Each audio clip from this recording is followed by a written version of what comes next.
Major करने के लिए? Mid tricep. मिड ट्राइसेप्स है। मिड ठीक। ट्राइसेप। ओके, चलिए थोड़ा बहुत याद है सबको। ब्लाइंडनेस से शुरू करते हैं। ब्लाइंडनेस की डब्ल्यूएचओ ने अलग डिफिनेशन दी, और जो हमारा नेशनल ब्लाइंडनेस कंट्रोल प्रोग्राम है ना, उसने अलग डिफिनेशन दी थी। थोड़ा सा वेरिएशन दोनों में था। दोनों की डिफिनेशन देखते हैं। डब्ल्यूएचओ ने कहा कि जो ब्लाइंडनेस होती है, visual acuity of less than 3/60 in better eye with best possible correction, यानी जितना हम करेक्ट कर सकते हैं उस आई को, उस पर करेक्शन करने के बाद भी अगर विजुअल एक्विटी जो है वो लेस देन 3/60 आ रही है, तो उसको हम कहेंगे ब्लाइंडनेस, अकॉर्डिंग टू डब्ल्यूएचओ। और यही सेम डिफिनेशन है, बस वहाँ पे हमारे यहाँ जो नेशनल ब्लाइंडनेस कंट्रोल प्रोग्राम था, उन्होंने कह दिया लेस देन 6/60। उन्होंने लेस देन 3/60 की जगह less than six hello by sixty sir, जी। किसी का माइक शुरू है, आवाज बहुत गूंज रही है आपकी। किसका माइक आने भाई? ठीक है,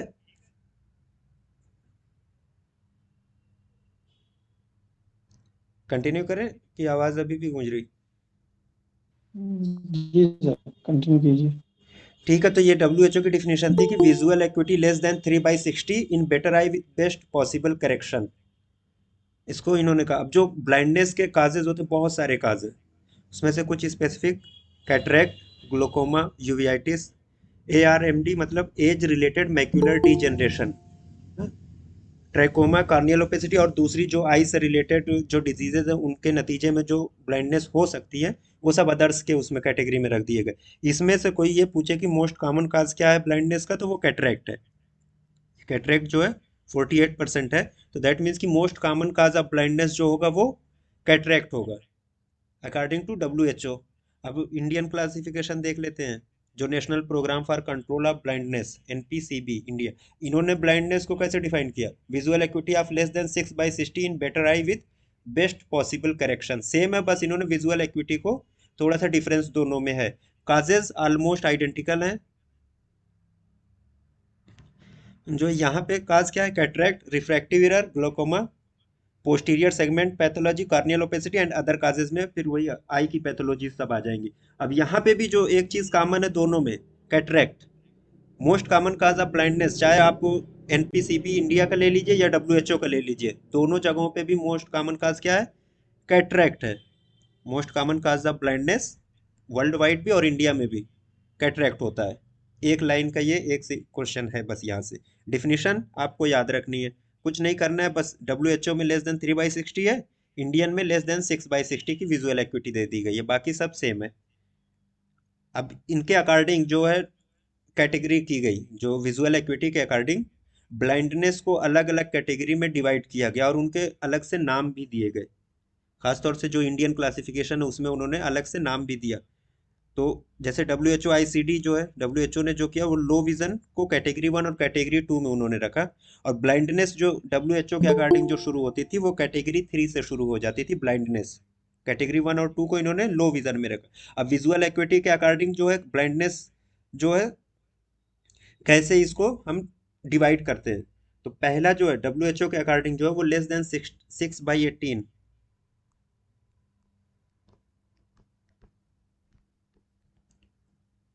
टू 6/60, ये जो है, सॉरी ये कैटेगरी 1 में आएगा।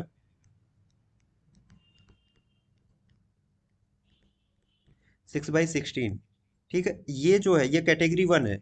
और हमारी इंडियन क्लासिफिकेशन में यही जो कैटेगरी 1 लो विजन है, लेस देन 6/18 टू 6/60, इसको हमारे यहाँ भी क्या कहा गया? लो विजन कहा गया। इंडियन क्लासिफिकेशन में इसको हमने जो नाम दिया, लो विजन का नाम दिया। ठीक है, कैटेगरी 2 कहाँ से शुरू होगी? अब ये जो इसका है 6/60, यहीं से आप स्टार्ट करिए कैटेगरी 2 को। लेस देन 6/60 टू 3/60, ये थ्रेशोल्ड था। इसको जो नाम दिया इंडियन क्लासिफिकेशन में इकोनॉमिक ब्लाइंडनेस। हमारे यहाँ अभी ब्लाइंडनेस शुरू नहीं हुई है, बल्कि इसका नाम जो दिया गया वो economic blindness, less than 6/60 to less 3/60 तक। अब यहीं से फिर कंटिन्यू करिए, जो लोअर साइड है 3/60 से कैटेगरी 3 में लेके आइए इसको।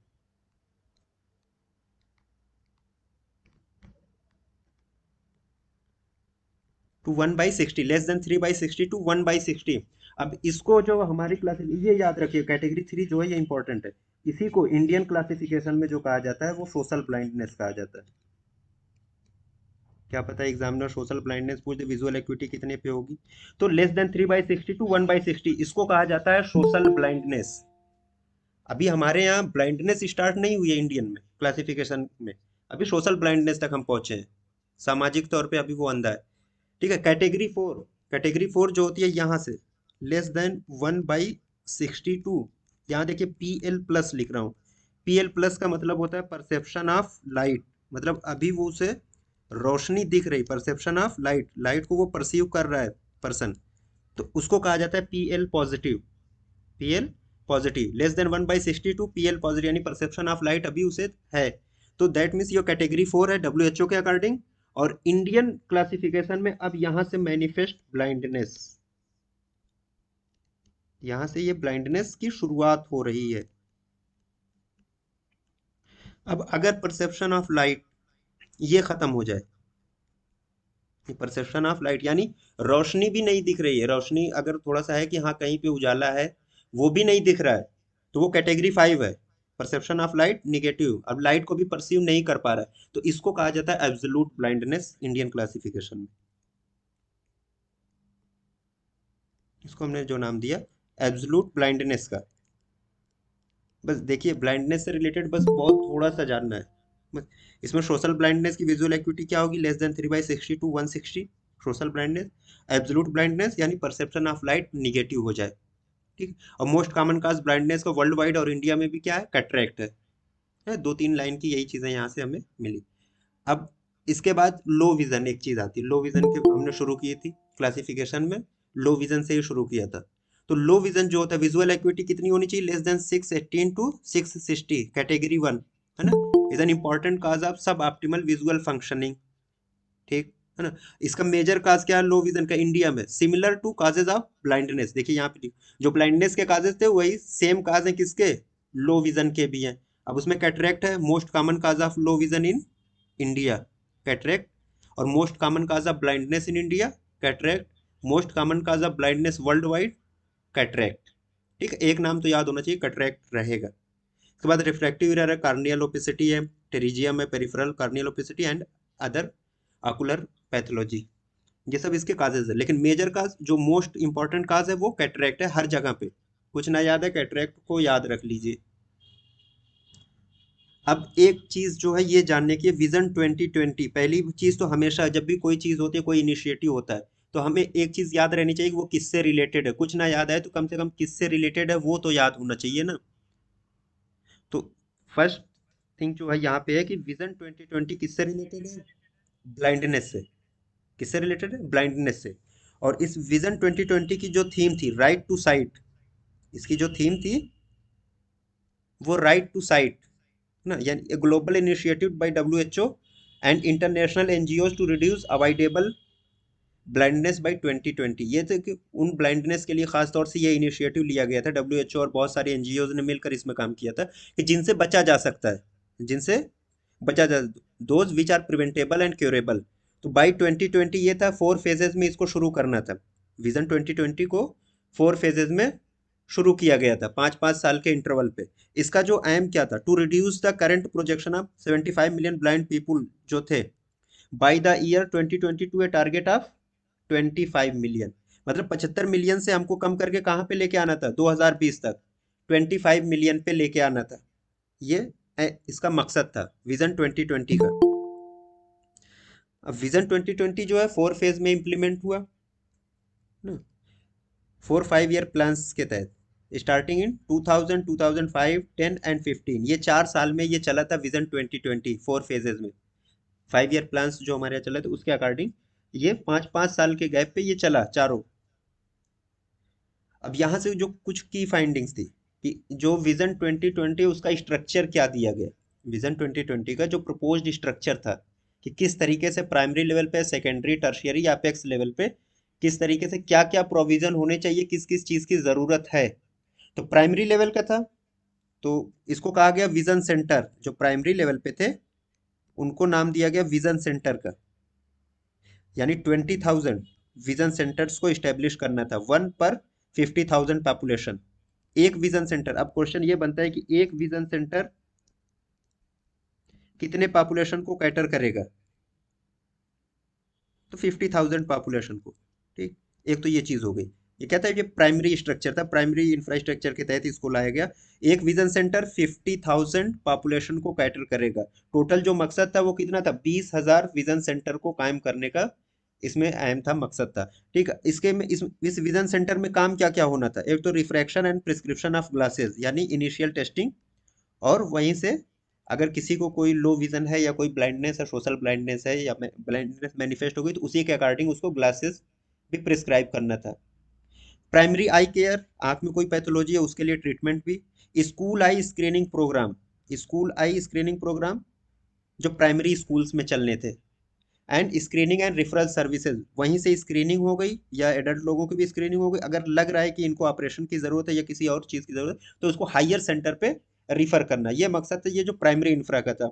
विजन सेंटर 1 पर 50,000 पॉपुलेशन। सेकेंड टीयर की जो यहाँ पे बात करें तो उसको कहा गया सर्विस सेंटर, उसको क्या नाम दिया गया, सर्विस सेंटर का। 20,000 सर्विस सेंटर कायम हुए, 1 पर 5 लाख पॉपुलेशन, यानी एक सर्विस सेंटर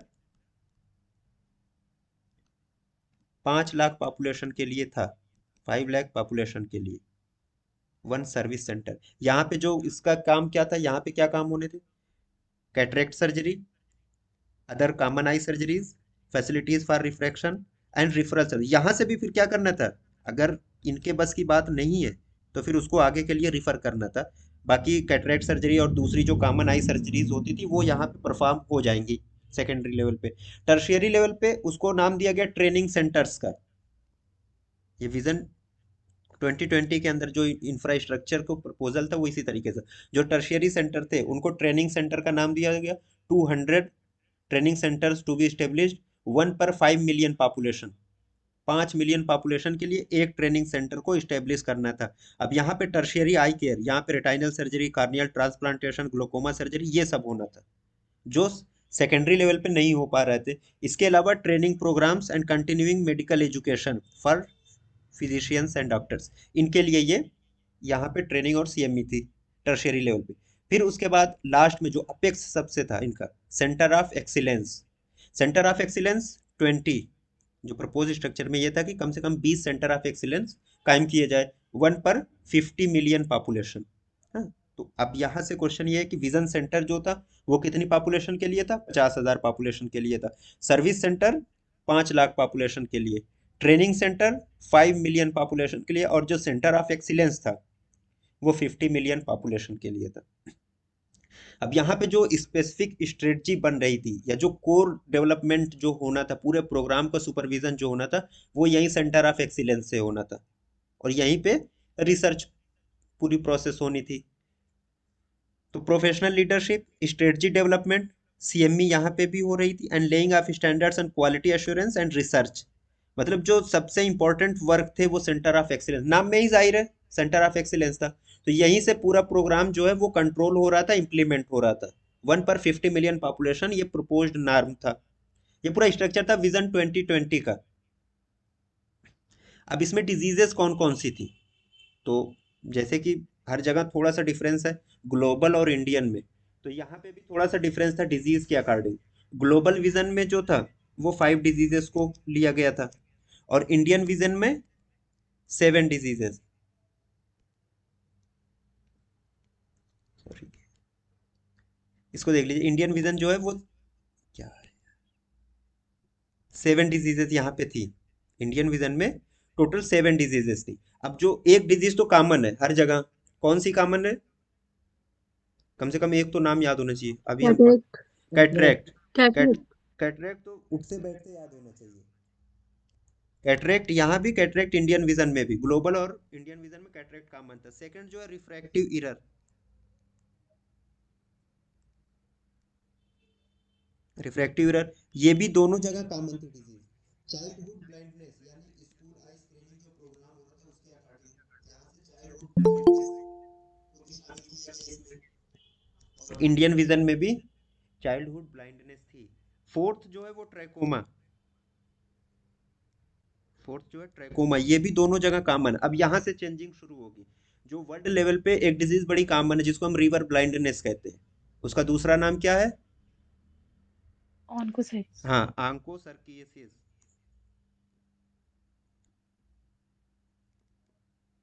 ये ग्लोबल विजन में शामिल थी, आंकोसर्कियासिस ग्लोबल विजन में थी, लेकिन हमारे यहाँ नहीं, इंडिया में अभी ये डिजीज नहीं होती। तो यहाँ से जो शुरू हुआ नई डिजीज वो है ग्लोकोमा। ग्लोकोमा, डायबिटिक रेटिनोपैथी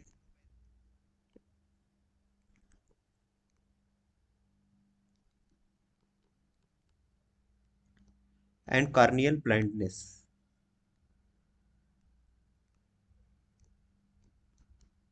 ठीक, ये 7 डिजीज जो थी ये इंडियन विजन की थी, 5 डिजीज जो थी वो ग्लोबल विजन की। अब अगर इंडियन और ग्लोबल की जो 5 डिजीजेस थी उनको अगर आप याद रखें तो उसमें सिर्फ एक चीज आपको याद रखनी है जो कॉमन नहीं है, वो है आंकोसर्कियासिस, जो ग्लोबल विजन में, इंडियन विजन में नहीं है। इंडियन विजन में 3 नई डिजीज ऐड हुई, glaucoma, diabetic retinopathy and corneal blindness. वैसे यहाँ से क्वेश्चन आना मुश्किल है, लेकिन ये है कि चलिए उस प्रोग्राम के तहत ये चीजें थी तो इसको भी थोड़ा सा कम से कम ये तो याद रहे कि 5 डिजीज ग्लोबल विजन में थी और 7 डिजीज इंडियन विजन में थी। यहाँ से ये चीज हो गई। अब इसका जो स्ट्रेटजी थी, बेसिक स्ट्रेटजी थी जो विजन 2020 के अंदर थी, पहली चीज थी कि हमें ये जानना था कि ब्लाइंडनेस का प्रिवेंशन और कंट्रोल कैसे होना है। हाँ, और जो हम पर्सनल लगा रहे हैं काम के लिए, जो फील्ड वर्कर्स हैं उनकी ट्रेनिंग करनी थी। और जो पहले से आई केयर इंफ्रास्ट्रक्चर मौजूद है जहाँ पे ये प्रोग्राम चल रहा है उनको और मजबूत बनाना, स्ट्रेंथन फैसिलिटीज वहाँ पे और बढ़ानी है। और जो टेक्नोलॉजी है उसका अप्रोप्रिएट यूज़ होना चाहिए और अफोर्डेबल भी होनी चाहिए। और जो रिसोर्सेज हैं उनको मोबाइल किया जाए। मोबिलाइज का मतलब ये होता है कि उनको फील्ड ट्रेनिंग में और फील्ड वर्क में लगाया जाए, उनको यूज़ किया जाए। ये क्या थी? ये बेसिक स्ट्रेटजी थी अंडर विजन 2020। ठीक, ब्लाइंडनेस से बस इतना ही है, ब्लाइंडनेस में इससे ज़्यादा नहीं जानना। एक टॉपिक है थोड़ा सा बस, बहुत उसमें डिटेल में नहीं जाएंगे, इसके लिए वन लाइनर की तरह इसको याद रखेंगे। कार्सिनोमा, कैंसर,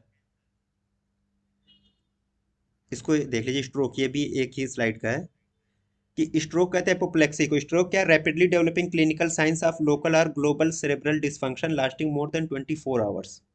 हाँ, या तो 24 घंटे से ज़्यादा तक रहे सेरेब्रल डिसफंक्शन, या फिर उससे डेथ हो जाए, और सिवाय वास्कुलर ओरिजिन के कोई दूसरा अपेरेंट काज हमें नहीं मिल रहा है। यानी स्ट्रोक जो किससे रिलेटेड है, वो हार्ट से रिलेटेड होता है। तो वास्कुलर ओरिजिन का है तो उसको हम कहेंगे स्ट्रोक या अपोप्लेक्सी, और कोई और अगर काज है तो फिर उसका और दूसरा नाम दिया जाएगा। दैट मीन्स क्या है कि जो क्लिनिकल साइंस है लोकल या ग्लोबल सेरेब्रल डिसफंक्शन की, अब उसमें बहुत सारी साइंस है। अगर आप एक तो सबसे पहले होता है abnormal gait, disorientation, confusion, mental confusion जिसको कहते हैं, और फिर डेथ तक चला जाता है। तो जो एक तो 24 आवर्स तक अगर वो एबनॉर्मल मेंटल कंडीशन में रह रहा है तो हम उसको स्ट्रोक या एपोप्लेक्सी कहेंगे, या फिर वो कंडीशन जो है उसको डेथ करा दे तो भी एपोप्लेक्सी है। कोई दूसरा काज ना मिलना चाहिए एक्सेप्ट फॉर वास्कुलर ओरिजिन, जिसको एक अगर स्ट्रोक को आप दूसरे टर्म में कहें तो सेरेब्रोवास्कुलर एक्सीडेंट भी इसको कहते हैं। एपोप्लेक्सी है, सेरेब्रल वास्कुलर एक्सीडेंट भी इसको कहते हैं। ठीक, तो वास्कुलर ओरिजिन होना चाहिए। अब इसमें जो 24 आवर्स का थ्रेशोल्ड लगा दिया उसमें टीआईए को हटा दिया गया। ट्रांस ट्रांजिएंट इस्चेमिक अटैक्स इसको कहते हैं। ट्रांजिएंट इस्चेमिक अटैक ये क्या होता है? ये माइक्रो एम्बोलाई की वजह से होता है। माइक्रो एम्बोलाई जो जाते हैं, जो सर्कुलेशन है ब्रेन का, माइक्रो सर्कुलेशन वहां पे जाके लॉज होते हैं, फिर वहां से हट भी जाते हैं। तो एक ब्रीफ पीरियड ऑफ टाइम के लिए जो लॉस ऑफ कॉन्शियसनेस या मेंटल डिटोरिएशन होता है, लेकिन फिर क्या करता है पेशेंट? सही हो जाता है। तो ऐसी कंडीशन में इसको, टीआईए को, स्ट्रोक की कैटेगरी में नहीं रखते हैं। हाँ, ट्रांजिएंट इस्चेमिक अटैक्स इसको कहते हैं। क्यों? क्योंकि बहुत थोड़े से वक्फे के लिए, माइन्यूट पीरियड ऑफ टाइम के लिए माइक्रो एम्बोलाई जो होता है वो लाज होता है, लेकिन फिर वहां से वो हट जाता है।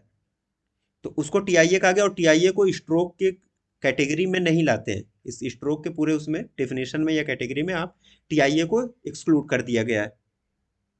काजेस क्या है स्ट्रोक के? एक लाइन में याद रखिए तो मोस्ट कॉमन काज जो है वो सेरेब्रल थ्रोम्बोसिस, यही एक सिंबल काज है जो आप सिंगल काज है जिसको आपको सबसे इंपॉर्टेंट देनी है सबसे ज्यादा, सेरेब्रल थ्रोम्बोसिस को। Most common cause of stroke और एपोप्लेक्सी इज सेरेब्रल थ्रम्बोसिस, इसके अलावा हेमरेज हो सकता है, इंट्रा सेरेब्रल हेमरेज, उसके नतीजे में भी स्ट्रोक हो सकता है। सब एरेक्नॉइड हेमरेज है या सेरेब्रल एम्बोलिज्म भी हो सकती है कहीं पे। लेकिन सेरेब्रल थ्रम्बोसिस जो है वो मोस्ट कॉमन काज है स्ट्रोक या एपोप्लेक्सी का। स्ट्रोक में एक लाइन यही है जो कभी पूछी जा सकती है, या दूसरी चीज ये भी है कि ट्रांजिएंट इस्केमिक अटैक्स इसमें शामिल है या नहीं है। अब कैंसर्स, कैंसर क्या होता है?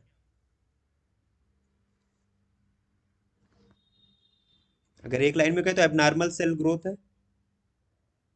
कैंसर क्या है? एबनॉर्मल सेल ग्रोथ है, जिनको आप कार्सिनोमा भी कहते हैं नॉर्मली। अब एबनॉर्मल सेल ग्रोथ है, अलग अलग जगहों पे अलग अलग तरीके से ये मैनिफेस्ट करते हैं। अलग अलग जगहों पे ये अलग अलग तरीके से मैनिफेस्ट करेंगे। तो तीन जो बेसिक है इसमें जो है, एक तो इनकी जो वो दी गई कैरेक्टरिस्टिक की, कार्सिनोमा की क्या कैरेक्टरिस्टिक होनी चाहिए। तो सबसे पहली ये है कि एबिलिटी टू इन्वेड, है ना, ability to invade, abnormal growth of cells है। ठीक है, एबिलिटी टू इन्वेड, अब इन्वेड कहाँ करेगा? इन्वेट कहाँ करेगा? सबसे पहले तो इन्वेट करेगा कहाँ पे? एडजेसेंट टिश्यूज में।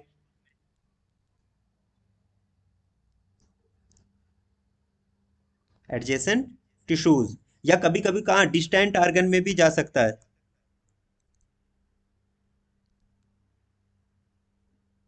डिस्टेंस आर्गन यानी ability to invade to adjacent tissues or even distant organs, यहाँ तक ये इन्वेट भी कर जाए जो एबनॉर्मल ग्रोथ ऑफ सेल्स है जिसको हम कैंसर कर रहे हैं। या इवेंट बाद में क्या करे, अगर उसने इन्वेट कर दिया तो इवेंचुअली क्या करेगी, जो अफेक्टेड पर्सन है उसकी डेथ काज करा देगी। ये जो तीन है ये इसकी कैरेक्टरिस्टिक्स हैं कैंसर्स की, जिनको कहा जाता है कि ग्रुप ऑफ डिजीज भी कहा जाता है।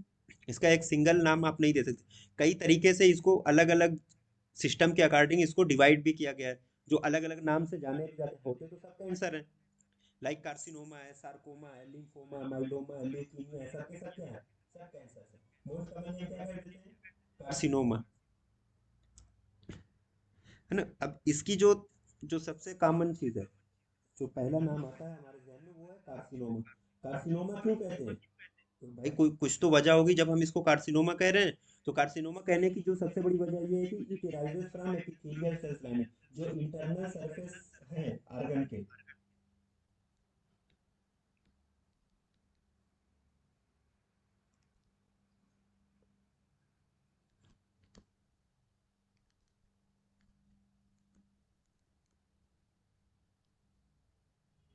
ठीक, epithelial surface lining of internal organs, यहाँ से अगर कोई एबनॉर्मल ग्रोथ एराइज हो रही है तो हम उसको क्या कहेंगे, उसको हम कार्सिनोमा कहेंगे।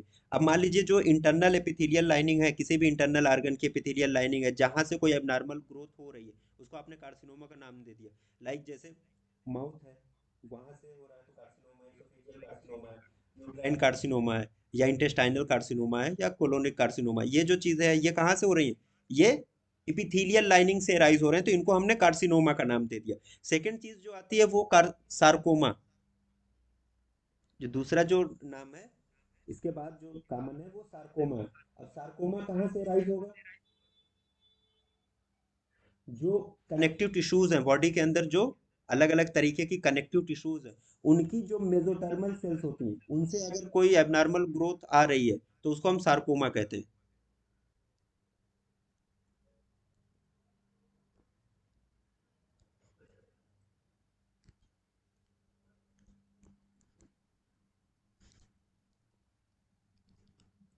Mesodermal cells lining of connective tissues, जो अलग अलग कनेक्टिव टिश्यूज है उनकी लाइनिंग से कोई एबनॉर्मल सेल ग्रोथ हो रही है तो उसको हमने सार्कोमा का नाम दे दिया। लाइक जैसे अब आप कनेक्टिव टिश्यूज में क्या है, बोन्स क्या है, कनेक्टिव टिश्यूज है, फाइब्रस टिश्यूज है या फैटी टिश्यूज है, ये सब क्या है, ये कनेक्टिव टिश्यूज में आती हैं। बोन है, फैट है, फाइब्रस टिश्यू है, ये कनेक्टिव टिश्यूज में आती हैं। तो यहाँ से अगर कोई एबनॉर्मल ग्रोथ हो रही है तो उसको सार्कोमा का नाम दिया गया। थर्ड है जो lymphoma, myeloma and leukaemia.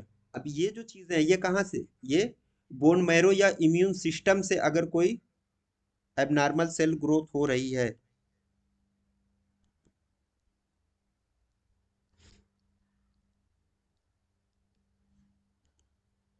Bone marrow और इम्यून सिस्टम, यहाँ से अगर कोई एबनॉर्मल सेल ग्रोथ हो रही है तो उसको लिम्फोमा, माइलोमा या ल्यूकीमिया, लाइक ब्लड है, ब्लड का क्या होगा कैंसर, ल्यूकीमिया होगा। बोन मैरो का है तो माइलोमा होता है। और इसके अलावा जो लिम्फाइड ऑर्गन्स होते हैं या लिम्फाइड ग्लैंड्स होते हैं उनसे लिम्फोमा होता है। तो ये क्या है, ये कैंसर्स की जो मोस्ट कॉमनली इनको तीन पार्ट्स में इसी तरीके से डिवाइड किया जाता है: carcinoma, sarcoma, lymphoma, myeloma. Carcinoma क्या एपिथेलियल लाइनिंग से निकलता है, एपिथेलियल सरफेस जो होते हैं इंटरनल ऑर्गन्स के, वहां से अबनॉर्मल सेल ग्रोथ है तो उसको हमने कार्सिनोमा का नाम दिया। सार्कोमा जो कनेक्टिव टिश्यूज है उनकी मेसोडर्मल सेल से एबनॉर्मल ग्रोथ है सार्कोमा, और बोन मैरो या इम्यून सिस्टम का एबनॉर्मल ग्रोथ है तो वहां पे लिम्फोमा, माइलोमा या ल्यूकेमिया का नाम हमने दे दिया। वन लाइनर यहाँ से शुरू होता है, देखिएगा तीन चार हैं। Most common cancer diagnosed world wide, पूरी दुनिया में सबसे कॉमन कौन सा कैंसर है जिसकी डायग्नोसिस होती है? Sir lung cancer. और कोई बताएगा? Skin cancer. वो मोस्ट कॉमन ऑक्यूपेशनल कैंसर है, स्किन कैंसर।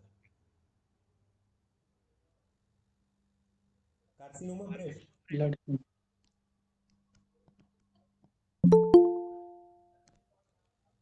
ठीक, कार्सिनोमा ब्रेस्ट जो होता है वो most common cancer diagnosed world wide. Diagnosis हो रही है सबसे ज्यादा इस कैंसर की, मोर्टेलिटी की बात हम नहीं कर रहे, क्योंकि सबसे ज्यादा अगर पूरी दुनिया में कोई कार्सिनोमा जो है जिसकी डायग्नोसिस हो रही है प्रेजेंट कंडीशन में, प्रेजेंट सिनेरियो में, वो क्या है, वो कार्सिनोमा ब्रेस्ट है।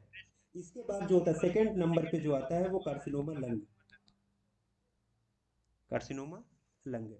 फिर कार्सिनोमा प्रोस्टेट, ये सब डिसेंडिंग ऑर्डर में।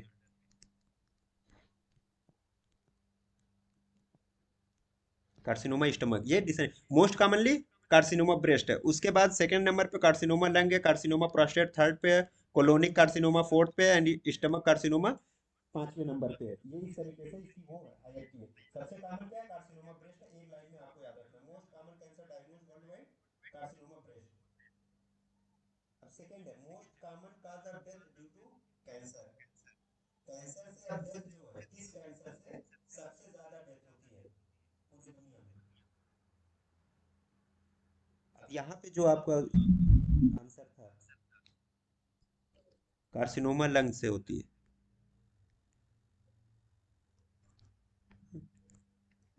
इससे सबसे ज्यादा जो डेथ होती है, मोस्ट कॉमन काज है डेथ का due to cancer, carcinoma lung, फेफड़ों का कैंसर। सेकंड नंबर पे जो आता है कार्सिनोमा लीवर, लीवर कार्सिनोमा। फिर स्टमक एंड कार्सिनोमा ब्रेस्ट, यहाँ कार्सिनोमा ब्रेस्ट जो है वो चौथे नंबर पे आता है। अब दो क्वेश्चन और बनेंगे यहाँ से। Carcinoma most common in males,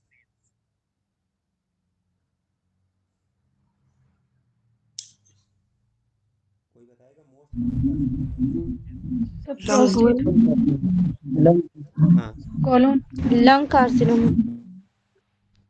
lung carcinoma, एक लाइन का बस याद रखिए। इसी तरीके से फीमेल्स में कार्सिनोमा ब्रेस्ट, ब्रेस्ट। ब्रेस्ट। हाँ कार्सिनोमा ब्रेस्ट, ठीक है। ये तो हो गया। अब यहाँ से एक चीज और, जैसे ये तो हो गया कि आपने चार लाइन ये याद रखनी है, चार लाइन ये आपको याद होनी चाहिए। मोस्ट कॉमन कैंसर जो वर्ल्ड वाइड डायग्नोस हो रहा है कार्सिनोमा ब्रेस्ट का है, और डेथ का सबसे कॉमन काज क्या है, कौन सा कैंसर है, कार्सिनोमा लंग है। मेल्स में कार्सिनोमा लंग सबसे कॉमन है, फीमेल्स में कार्सिनोमा ब्रेस्ट है। अब ये बताइए कार्सिनोमा लंग का मोस्ट कॉमन काज क्या है?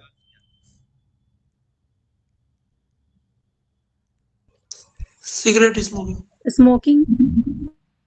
इसको स्मोकिंग ना देके ना, हाँ स्मोकिंग तो है ही, इसको टोबैको यूज कर लीजिए, टोबैको।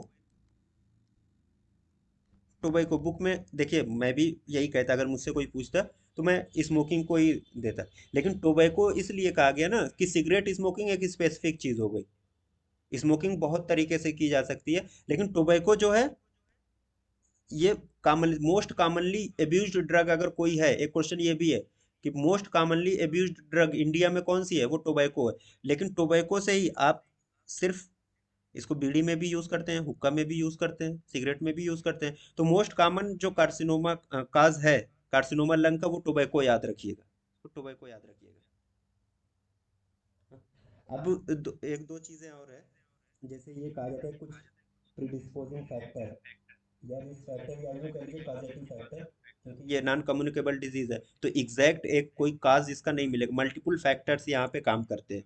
तो लाइक जैसे हम बात करेंगे सर्वाइकल कैंसर की, फीमेल्स की, इसकी क्या क्या वजह हो सकती है कि सर्वाइकल कैंसर जो इस वक्त बहुत कॉमन हो रहा है?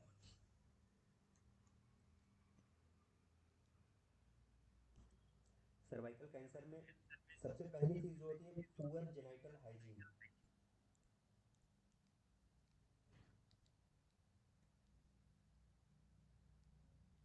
Poor genital hygiene. इसके बाद दूसरा जो काज है इसका अर्ली मैरिज।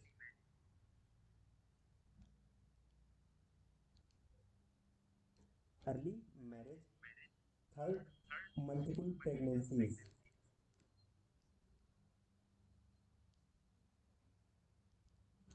एंड फोर्थ ये बहुत इंपॉर्टेंट काज है और भी दूसरे डिजीजेस के साथ है सर्वाइकल कैंसर के लिए, हैविंग मल्टीपल सेक्स पार्टनर्स।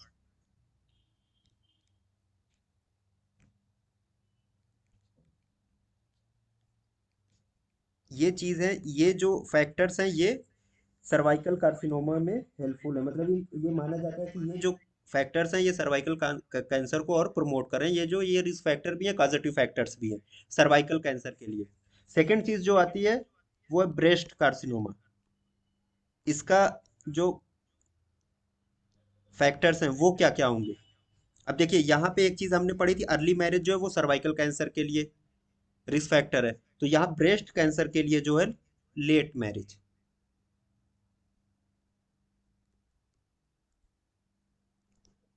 क्या है? Late marriage. और दूसरी चीज जो है birth of first child at later as.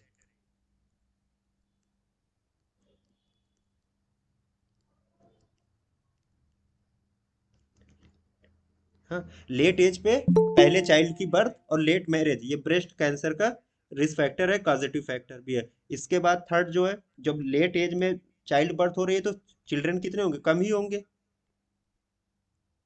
Fever children. Just इसका अपोजिट आ रहा है। एंड फोर्थ जो है shorten period of breast feeding. कहा जाता है कि एक्सक्लूसिव ब्रेस्ट फीडिंग होनी चाहिए अप टू 6 मंथ। लेकिन लोग क्या करते हैं, वीनिंग कराना शुरू कर देते हैं 3 to 4 मंथ पे ही। तो एक चीज ये कही जाती है कि जितना शॉर्ट होगा ब्रेस्ट फीडिंग का उतना ही ज्यादा चांसेस होता है किसके? कार्सिनोमा ब्रेस्ट के। तो यहाँ से एक चीज, बच्चे दो ही अच्छे भले हो लेकिन अगर ज्यादा बच्चे होंगे तो ब्रेस्ट कैंसर होने का चांस कम है। लेकिन ज्यादा बच्चे हैं तो फिर सर्वाइकल कैंसर होने के चांसेस बढ़ जाएंगे। तो डबल एज स्वॉर्ड है ना? तो ये जो थे ये रिस्क फैक्टर हैं या काज करने में ये हेल्पफुल है ब्रेस्ट कैंसर और सर्वाइकल कैंसर के। अब जो काजेज मेन जनरल काजेज जो होते हैं जो इम्प्लीकेट करते हैं या जो प्रमोट करते हैं कैंसरस ग्रोथ को या कैंसर को, तो उसमें से बहुत सारी चीजें आपके ध्यान में होंगी। लाइक अभी हमने बात की थी टोबैको है, अल्कोहल है, डाइटरी फैक्टर्स हैं, है ना? तो एक एक करके आप एक एक लाइन में अगर देखेंगे, टोबैको, टोबैको से मोस्ट कॉमनली जो कैंसर होता है लंग कैंसर एंड जिसको एक लाइन में आप दे दीजिए कार्सिनोमा ओरोफैरिंक्स एंड लंग कैंसर, है ना?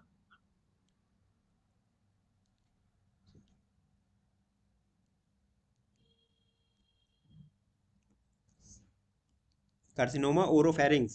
हाँ, अल्कोहल इंटेक से किस चीज का कैंसर सबसे कॉमन हो सकता है? लीवर हाँ, liver liver carcinoma and oesophageal carcinoma. ऐसा नहीं है कि इनके अलावा किसी और चीज से नहीं होगी, लेकिन ये क्या है, ये मोस्ट कॉमनली इम्प्लीकेटेड फैक्टर्स हैं जो कार्सिनोमा को प्रमोट करते हैं इन जगहों पे। थर्ड जो है डाइटरी फैक्टर्स। अब डाइटरी फैक्टर्स में एक चीज होती है, आजकल बड़ा कॉमन ट्रेंड है स्मोक्ड फिश का। स्मोक्ड फिश, इससे क्या होगा? इससे जो सबसे कॉमन कैंसर होता है वो स्टमक कैंसर। स्टमक। हाँ, ठीक है, स्टमक कैंसर इससे हो सकता है। अब हाई फैट डाइट अगर कोई ले रहा है,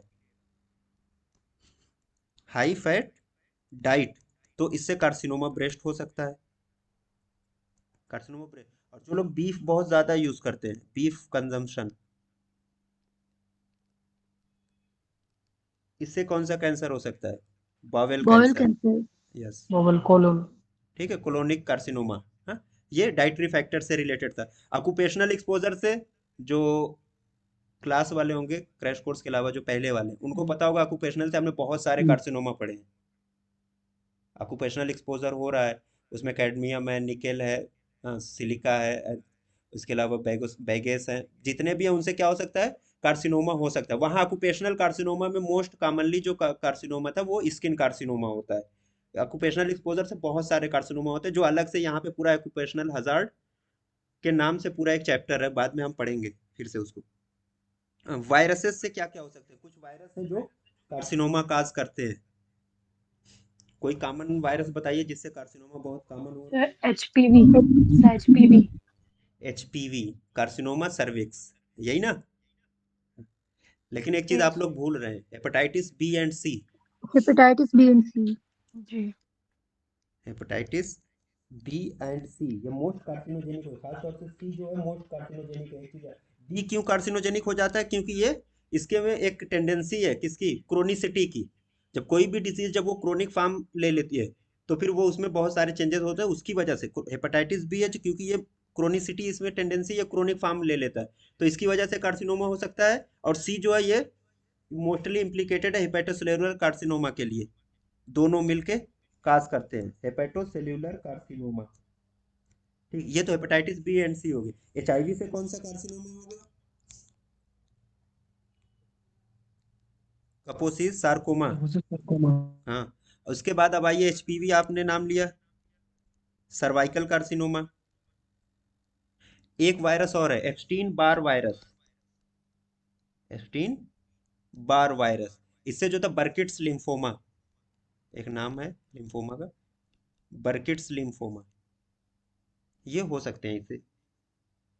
पैरासाइट्स, वैसे तो यूजुअली जो है पैरासाइट्स जो है कार्सिनोमा में बहुत ज़्यादा इम्प्लीकेटेड नहीं, लेकिन एक पैरासाइट है जो कार्सिनोमा ब्लैडर काज करता है।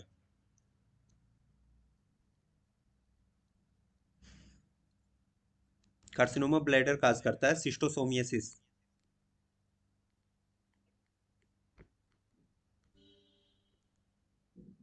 सिस्टोसोमियासिस।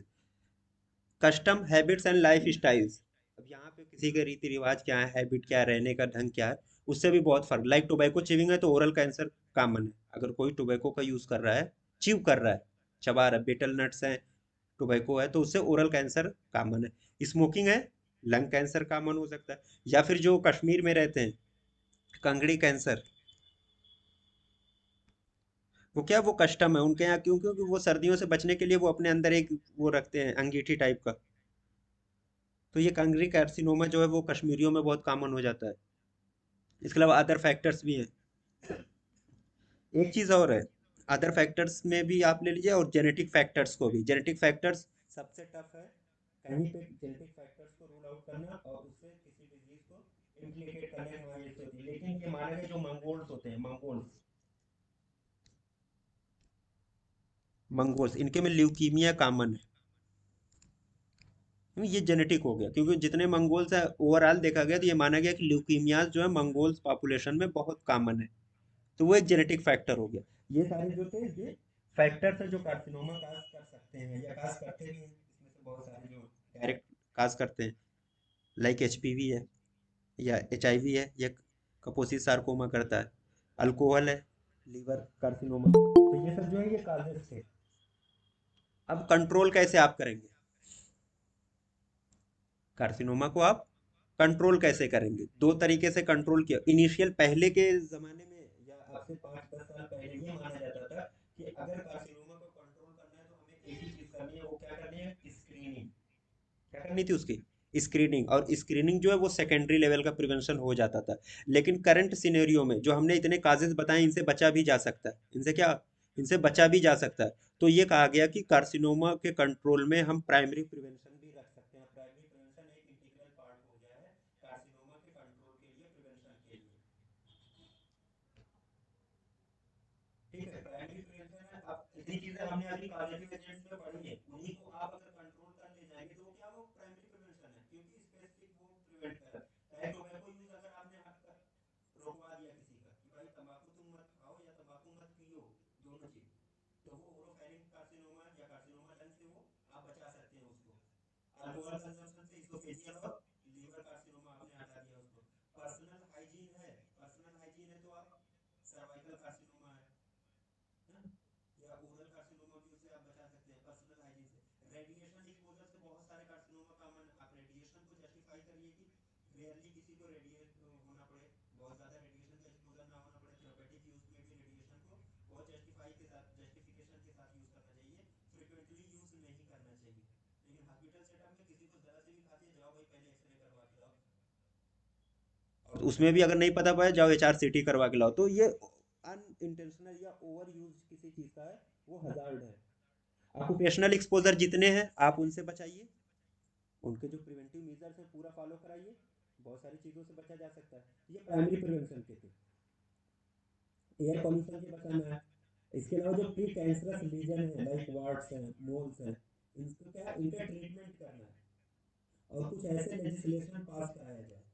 अब ये लेजिस्लेशन क्यों प्राइमरी प्रिवेंशन में है, क्योंकि ये मास लेवल पे यूज होगा, लागू होगा। लेजिस्लेशन में ये है कि भाई तंबाकू की बैन कर दीजिए, आप तंबाकू पे, हाँ शराब पे बैन करवा दीजिए। ये क्या लेजिस्लेशन ही पास करेगा ना, एक दो आदमी मिलकर तो बैन करवा नहीं सकते जब तक कि कोई कानून ना बने।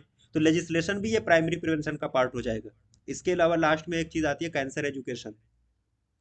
कैंसर को एजुकेट कराइए, लोगों को कैंसर के बारे में अवेयर कराइए। अब कैंसर एजुकेशन कराएंगे कैसे? जो कुछ वेस्टर्न कंट्रीज हैं, कुछ वेस्टर्न कंट्रीज है, उन्होंने बाकायदा पूरी गाइडलाइन जो डेंजर साइंस होती है कार्सिनोमा के, उसको बाकायदा वो लोग बताते हैं, ये जो चीज़ें ये डेंजर साइन है, ये डेंजर साइंस है। वेस्टर्न कंट्रीज में ये चीज़ें बताई जाती है लोगों को। पहली चीज़ जो है कि ब्रेस्ट के लिए, ब्रेस्ट कार्सिनोमा सबसे कॉमन है, लंप और hard area in the breast. एक चीज़ ये हो गई। चेंज इन वार्ट और मोल, कोई पहले से वार्ट या मोल था, वहां पे मान लीजिए वास्कुलराइजेशन हो गया, पेनफुल कंडीशन हो गई, उसका साइज बढ़ने लगा, दैट मीन्स कि अब ये वार्निंग साइन है। इरेगुलर बावेल हैबिट्स हैं, यानी परसिस्टेंटली कभी डायरिया हो रहा है, कभी कॉन्स्टिपेशन हो रहा है। Persistent cough hoarseness of voice, किसी को लगातार खांसी हो रही है। अनइंटेंशनल वेट लॉस हो रहा है, या मेंस्ट्रुएशन में, चाहे जो मेंस्ट्रुअल नॉर्मल मेंस्ट्रुअल पीरियड है उसमें भी एवरेज ब्लड लॉस से कई गुना ज़्यादा ब्लड लॉस हो रहा है, या फिर जो डेट है वो एक्सटेंड कर जाए, जो नॉर्मल डेट है 3 to 5 डेज की, उससे ज़्यादा एक्सटेंड कर जाए, तो ब्लड लॉस ऑटोमेटिक ज़्यादा हो जाएगा। या कोई भी नेचुरल ओरिफिस है बॉडी की, वहां से ब्लड लॉस होने लगे, या कहीं पे कोई स्वेलिंग है वो कंटिन्यूअसली पड़ी रहे, परसिस्टेंट स्वेलिंग, और वेट लॉस कंटिन्यूअस हो रहा हो despite good nutritional status, nutritional status बहुत अच्छा, उसके बाद भी अगर वेट लॉस हो रहा है तो फिर आपको स्क्रीन कराना पड़ेगा कार्सिनोमा के लिए। ये डेंजर साइंस थी जो वेस्टर्न कंट्रीज में बाकायदा ये लागू होती है एज ए हेल्थ एजुकेशन। ये प्राइमरी प्रिवेंशन था। अब जो सेकेंडरी प्रिवेंशन है वहां पे क्या करेंगे? दो चीज। तो सेकेंडरी प्रिवेंशन का मोड ऑफ इंटरवेंशन याद रख लीजिए। एक चीज early detection of cancer and treatment, यानी अर्ली डायग्नोसिस एंड ट्रीटमेंट। एक चीज ये हो गई। दूसरी चीज होती है कैंसर रजिस्ट्रेशन। ये जो कैंसर रजिस्ट्रेशन है ये कहाँ पे होगा? दो जगह होता है। एक तो हॉस्पिटल रजिस्ट्री से निकालते हैं, सेकंड जो होता है पॉपुलेशन बेस्ड होता है। यहाँ से जो डेटा इकट्ठा होगा, हॉस्पिटल में कितने लोगों ने कार्सिनोमा की स्क्रीनिंग कराई या कितने लोगों ने इलाज करवाया, ये सेकेंडरी लेवल के प्रिवेंशन में क्यों आएगा? क्योंकि इन्हीं डेटा के अकॉर्डिंग जो है आगे की जो प्रिवेंशन स्ट्रेटजी है वो तैयार की जाएगी। ठीक है। दूसरी चीज जो हमने बताया अर्ली डिटेक्शन एंड ट्रीटमेंट, वही मोड ऑफ इंटरवेंशन है किसका? सेकेंडरी लेवल के प्रिवेंशन का, सेकेंडरी लेवल के प्रिवेंशन का।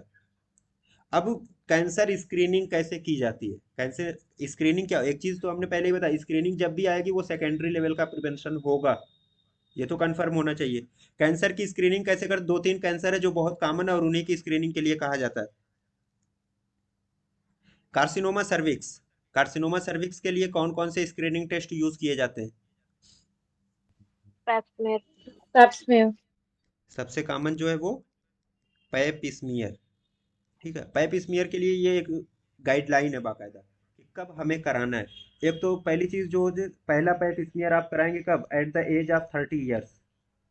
Eight the age of 30 years उसको पैप स्मीयर आप उस पर्टिकुलर लेडी का करवाना है 30 ईयर्स के बाद, पहली पैप स्मीयर। उसके बाद देन एवरी 3 ईयर, आपने पहला 30 साल की उम्र पे कराया, उसके बाद हर तीसरे साल पे कराना है। फिर एवरी 3 ईयरली, हर तीसरे साल पे हमको पैप स्मीयर कराते रहना है। पहला जो कराना है वो at the age of 30 year, ये स्क्रीनिंग टेस्ट था। सेकंड, कुछ WHO ने एडवोकेट किया खास तौर से इंडस्ट्रियलाइज्ड नेशन जो हैं, यानी जो डेवलप्ड कंट्रीज हैं उनके लिए एचपीवी टेस्टिंग। एचपीवी टेस्टिंग के जरिए भी कार्सिनोमा सर्विक्स की स्क्रीनिंग कराई जानी चाहिए अकॉर्डिंग टू WHO। खासतौर से जो वेस्टर्न कंट्रीज है, जो डेवलप्ड कंट्रीज है, वहाँ के लिए ये चीज़ लागू होती है। उसके बाद कार्सिनोमा ब्रेस्ट। कार्सिनोमा ब्रेस्ट के मेथड ऑफ स्क्रीनिंग कितने हैं? अल्ट्रासाउंड। हाँ Mammography. ठीक, 4 मेथड है। देखिए सबसे पहला मेथड जो है ब्रेस्ट सेल्फ एग्जामिनेशन, जो लेडी को खुद करना है, वुमेन को खुद करना है। अब इसके बारे में गाइडलाइन पूरी है, कैसे करना है क्या करना है। ब्रेस्ट सेल्फ एग्जामिनेशन सबसे कॉमनली यूज्ड जो है स्क्रीनिंग टेस्ट है कार्सिनोमा ब्रेस्ट के लिए। सेकंड है palpation bye physician.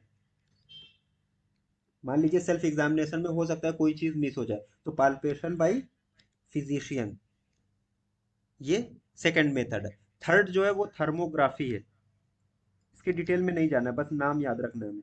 And fourth जो है मम्मोग्राफी। मम्मोग्राफी जो है मोस्ट सेंसिटिव टेस्ट है, मोस्ट सेंसिटिव टेस्ट है वो मेमोग्राफी है। ये कार्सिनोमा ब्रेस्ट के लिए था, 4 तरीके से स्क्रीनिंग होती है। थर्ड जो है कार्सिनोमा लंग, फेफड़ों के कार्सिनोमा के लिए कौन कौन सी स्क्रीनिंग करा सकते हैं। एक तो number 1 chest radiography. Chest radiography में हम क्या कराएंगे, यानी वही चेस्ट एक्सरे। सेकंड जो होता है स्पुटम साइटोलॉजी।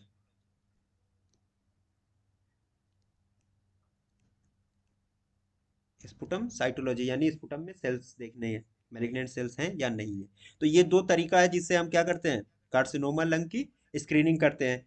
4 मेथड है जिससे कार्सिनोमा ब्रेस्ट ब्रेस्ट की कराई जाती है स्क्रीनिंग। और कार्सिनोमा सर्विक्स के लिए मोस्ट कॉमनली यूज जो है पैप स्मीयर है। कुछ कंट्रीज में डब्ल्यूएचओ के अकॉर्डिंग एचपीवी की भी टेस्टिंग होनी चाहिए, लेकिन पैप स्मीयर जो है वो याद होना चाहिए। और कब कराते हैं, एट द एज ऑफ 30, और उसके बाद एवरी 3 ईयरली हर 3 साल के बाद उसको कराना है। अब नॉन कम्युनिकेबल डिजीज का प्रिवेंशन और कंट्रोल एज ए होल, पूरी नॉन कम्युनिकेबल डिजीज, तो बेस्ट लेवल का प्रिवेंशन क्या होगा नॉन कम्युनिकेबल डिजीज के लिए। Primary level of So prevention. primordial. So Primordial primordial. prevention. Primordial. Primordial. Primordial होना चाहिए ना, ये बेस्ट लेवल का प्रिवेंशन है। ठीक, ये चीज तो हो गई। अब इसको क्या, इसमें फोकस कहाँ पे रखना है, focus on control of underlying causes, जो रिस्क फैक्टर्स है इन होल पॉपुलेशन। तो जो ये प्राइमर्डियल लेवल का होगा वो पूरे पॉपुलेशन पे ही होगा, तो यानी जो वो पूरा पॉपुलेशन है वहां पे हमको क्या करना है, जो रिस्क फैक्टर है उनके इमरजेंस को रोकना है, मतलब रिस्क फैक्टर को पैदा ही नहीं होने देना है। वही तो प्राइमर्डियल प्रिवेंशन हमारा होता है। नॉट मेयरली बाय इंडिविजुअल, सिर्फ इंडिविजुअल कंट्रोल नहीं करना बल्कि पूरे पॉपुलेशन में करना है। प्रिंसिपल क्या है इसका, इसका प्रिंसिपल ये है कि जो small changes in risk factor levels in total population can achieve biggest reduction in mortality. अगर थोड़े से भी अगर हमने चेंजेस करा दिए population as a whole population level पे, तो जो मोर्टेलिटी लेवल है उसमें बहुत ज़्यादा रिडक्शन हो सकता है। तो इसलिए जो हमारा मकसद होना चाहिए, एम होना चाहिए, वो कहाँ पे होना चाहिए, होल कर्व पे, पूरी पॉपुलेशन पे, ना कि इंडिविजुअल्स पे होना चाहिए। अब इसमें जो हम करते हैं स्पेसिफिक इंटरवेंशन या डाइटरी चेंजेस, ये हमारा जो है मेन जो प्रिवेंटिव मेजर है वो डाइटरी चेंज होना। Dietary modification is the principal preventive strategy in the prevention of coronary heart disease.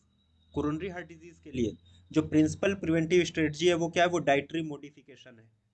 Dietary modification वही सेम जो हमने अभी तक पढ़ा, डब्ल्यूएचओ का जो रिकमेंडेशन है प्रोटीन डाइट का, डाइटरी गोल्स का, फैट 20 to 30% तक का रिडक्शन करना है, सैचुरेटेड फैट लेस देन 7% होना चाहिए, जो डाइटरी कोलेस्ट्रॉल है less than 200 milligram per day होना चाहिए। कॉम्प्लेक्स कार्बोहाइड्रेट कंजम्पशन को हमें इंक्रीज करना है, कॉम्प्लेक्स कार्बोहाइड्रेट कंजम्पशन को बढ़ाना है। रिफाइंड शुगर वाली जितने भी आइटम्स हैं उनको कंज्यूम नहीं करना, उनसे बचना, उनको अवॉइड करना है। साल्ट इंटेक याद हो गया सबको, लेस देन 5 ग्राम्स होना चाहिए। और अल्कोहल कंजम्पशन कम करना चाहिए, और अगर कम नहीं कर पा रहा है तो कम से कम एटलीस्ट उसको 70 ग्राम पर डे से कम ही यूज करना चाहिए डेली बेसिस पे। प्राइमर्डियल लेवल का प्रिवेंशन बेस्ट लेवल का प्रिवेंशन है, जो हम किसमें करेंगे, पूरे ग्रुप में करेंगे, ना कि इंडिविजुअल पे करेंगे। फिर हाई रिस्क स्ट्रेटजी जो होती है, ये जो है ये प्राइमरी लेवल का प्रिवेंशन आता है, ये प्राइमरी लेवल का प्रिवेंशन आता है। हाई रिस्क स्ट्रेटजी क्या करते हैं, आइडेंटिफाइंग रिस्क, रिस्क को हम आइडेंटिफाई करते हैं by using simple test, blood pressure है, सीरम कोलेस्ट्रॉल मेजरमेंट है। इससे हम क्या करते हैं, वो उस पॉपुलेशन को हम अलग कर लेते हैं जो हाई रिस्क है, जिनमें ये है कि आगे चल के इनमें ये डिजीज डेवलप हो सकती है। तो जाहिर सी बात अब वहां पे हम क्या करेंगे, स्पेसिफिक प्रोटेक्शन देंगे। स्पेसिफिक प्रोटेक्शन कहाँ पे आएगा, प्राइमरी लेवल के प्रिवेंशन पे आएगा। मान लीजिए वही कोई पॉपुलेशन है जहाँ पे साल्ट इंटेक बहुत ज्यादा है, तो हमको क्या करना है, साल्ट इंटेक को मिनिमाइज करना है। तो साल्ट इंटेक आप कम करा रहे हैं, यानी हम क्या कर रहे हैं, जो सीएचडी है, कोरोनरी हार्ट डिजीज के लेवल को हम कम करा। स्मोकिंग प्रिवेलेंट है कहीं पे किसी पॉपुलेशन में, हम स्मोकिंग को बैन करा रहे हैं या स्मोकिंग को रिड्यूस करा रहे हैं, तो हम क्या करें, स्पेसिफिकली हम प्रोटेक्ट करा रहे हैं। तो high risk strategy primary level का प्रिवेंशन है। इसमें एडवाइस क्या करेंगे, do those identified at high, जो हाई रिस्क पे है, जो मान लीजिए ओबीज है, तो उनको हम क्या कह सकते हैं, एक तो हम उनके डाइटरी हैबिट्स को सही कर सकते हैं, दूसरे हम उनके फिजिकल एक्सरसाइज को और प्रमोट कर सकते हैं। तो health promotion and specific protection, ये मोड ऑफ इंटरवेंशन किसका है, प्राइमरी लेवल प्रिवेंशन का है। लास्ट में आता है सेकेंडरी लेवल का प्रिवेंशन। अब सेकेंडरी लेवल का मतलब क्या है, जिनको डिजीज हो चुकी है। अब कोई किसी को हाई ब्लड प्रेशर है तो उसको ऐसे तो छोड़ नहीं देंगे कि सिर्फ नमक कम करवा के। इन सब के साथ साथ हम उसको क्या करेंगे, अब ड्रग भी यूज करेंगे, एंटी हाइपरटेंसिव हमें देना है। ओबीज पेशेंट है और हमें लग रहा है कि हाइपरलिपिडीमिया इसको हो चुकी है, तो हमें क्या ब्लड थिनर देना है, स्टेटिन्स हमें देनी है। तो ये जो चीजें होगी जब हम ट्रीट करने लगे तो वो सेकेंडरी लेवल का प्रिवेंशन होता है। Early diagnosis and treatment, mode of intervention किसका है, सेकेंडरी लेवल का प्रिवेंशन है। ठीक है, ये जो है नॉन कम्युनिकेबल डिजीज का प्रिवेंशन और कंट्रोल के मेजर्स थे, इस तरीके से ले लेते। अब ये लास्ट है step wise approach, WHO step wise approach. तो सबसे पहली चीज ये एक लाइन में हमें एक चीज याद हो गई कि स्टेप वाइज अप्रोच किसके लिए है, नॉन कम्युनिकेबल डिजीजेस के लिए। किसके लिए है, एनसीडीज, नॉन कम्युनिकेबल डिजीज के लिए। इसी तरीके से एक आता है सेफ स्ट्रेटजी, डब्ल्यूएचओ की तरफ से वो भी लॉन्च की थी। सेफ स्ट्रेटजी जो है वो ट्राइकोमा के लिए होती है। तो अलग अलग जो स्ट्रेटजीज है, विजन 2020 है, राइट टू साइट, तो जो कम से कम उसमें हम किससे रिलेट कर रहे हैं वो चीज हमें याद हो जानी चाहिए। तो स्टेप वाइज अप्रोच किसके लिए था, नॉन कम्युनिकेबल डिजीज के लिए। 3 स्टेप में इसको डिवाइड किया गया था टोटल। टू टाइप्स की होती है step wise approach to chronic disease risk factor surveillance and to stroke surveillance. दोनों के लिए स्टेप वाइज अप्रोच होता है, सब नॉन कम्युनिकेबल डिजीज है। तो एक लाइन में ये है कि नॉन कम्युनिकेबल डिजीज के लिए स्टेप वाइज अप्रोच यूज होता है। डब्ल्यूएचओ ने इसके सर्विलांस के लिए कुछ गाइडलाइंस जारी की थी, जिनको स्टेप 1, स्टेप 2, स्टेप 3 में इसको डिवाइड किया गया था। जो 3 स्टेप्स में है, फर्स्ट स्टेप जो होता है, फर्स्ट स्टेप को हम कहते हैं बिहेवियरल मेजरमेंट।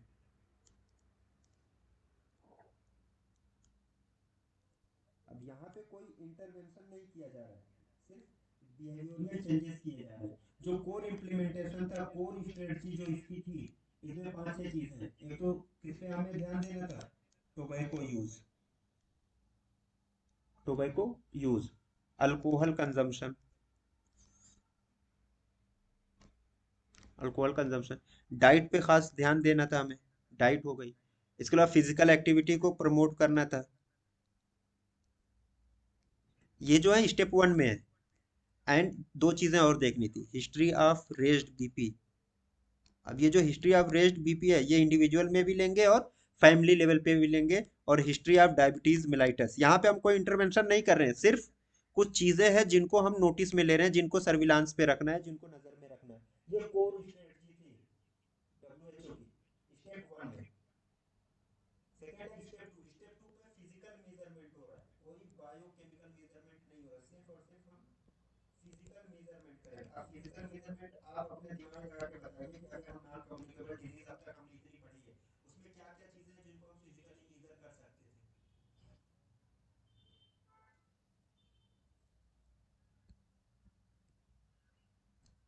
अरे हाइट एंड वेट तो याद होना चाहिए कि बेस्ट लेवल का Obesity, कौन yeah, सा doing. था।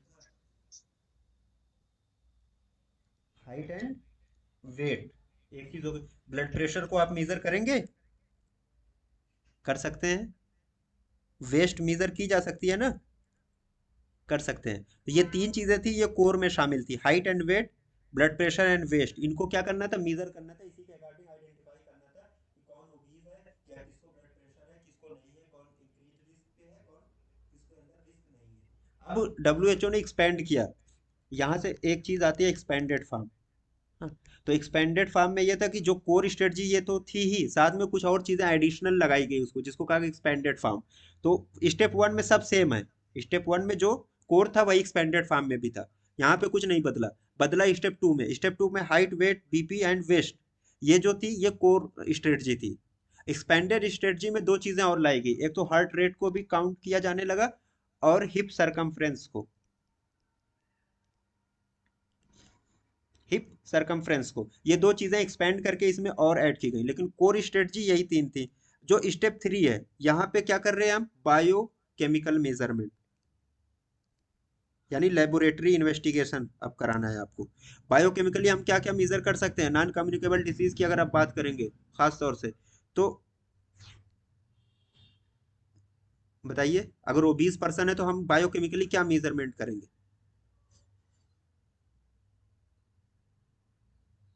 अरे कोलेस्ट्रॉल लेवल, कोलेस्ट्रॉल लेवल है ना, तो यहाँ पे कोलेस्ट्रॉल लेवल की जगह पे एक नाम दे दीजिए ब्लड लिपिड्स, लिपिड लेवल, हाँ, ब्लड लिपिड्स, ये चीज थी मेजरमेंट। और दूसरी चीज, एक चीज और है, ग्लूकोज लेवल, ग्लूकोज को भी तो बायोकेमिकली ही मेजर करेंगे ब्लड में, तो blood glucose levels and blood lipid level, ये दो चीजें थी जो कोर में थी। एक्सपेंड करके क्या, किसी का माइक आने प्लीज, ये, हाँ ठीक, ठीक है, तो एक्सपेंड करके इसमें दो चीजें और ऐड की गई, एक तो एचडीएल लेवल्स, एचडीएल लेवल्स और ट्राइग्लिसराइड, ये जो है एक्सपेंडेड थी, बाद में इनको और एडिशनल ये लाया गया। कोर यूनिट यही है। स्टेप 1 बिहेवियरल मेजरमेंट, कोई कहीं पे भी कोई इंटरवेंशन नहीं था। ये tobacco use, alcohol consumption, diet, physical activity, raised BP और डायबिटीज की हिस्ट्री, ये स्टेप 1 था। स्टेप 2 में फिजिकली हम क्या क्या मेजर कर रहे थे, तो ब्लड प्रेशर, वेस्ट और हाइट एंड वेट, ये कोर में था। स्टेप 3 में biochemically blood lipids and blood glucose, है ना। एक्सपेंडेड में यहाँ पे हार्ट रेट और हिप सरकमफ्रेंस का मेजरमेंट को स्टेप 2 में और